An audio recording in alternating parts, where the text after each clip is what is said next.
श्री राधे राधे नमस्ते। एगो कहरौगा गीत जैसे कहार लेके जात रहना है पहले के तुलही वही पर गीत गावत जात रहना है। शुरू से आखिर ले सुनत से सुरु झुरु झुरु झुरु नदी बहत है गोरिया मछरी मारी, गोरिया मछरी मारी।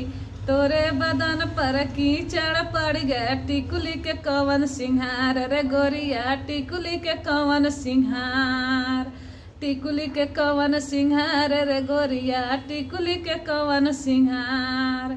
झुरु झुरु झुरु झुरु नदी बहत है गोरिया मछरी मारी, गोरिया मछरी मारी। घुटी ले तोर धोती भी जय गमछा के कवन सिंहार रे कहरा, गमछा के कवन सिंहार, गमछा के कवन सिंहार रे कहरा, गमछा के कवन सिंहार। झुरु झुरु झुरु झुरु नदी बहत है गोरिया मछरी मारी, गोरिया मछरी मारी।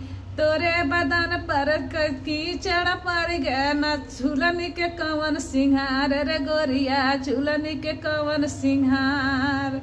तोरे बदन पर कीचड़ पड़ गया झूलनी के कवन सिंहार रे गोरिया, झूलनी के कवन सिंहार।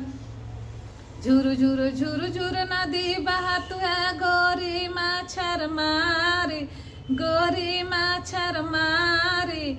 घुटी ले तोर धोती भी जय पनवा के कवन सिंहार रे कहरा, पनवा के कवन सिंहार। घुटी ले तोर धोती भी जय पनवा के कवन सिंहार रे कहरा, पनवा के कवन सिंहार।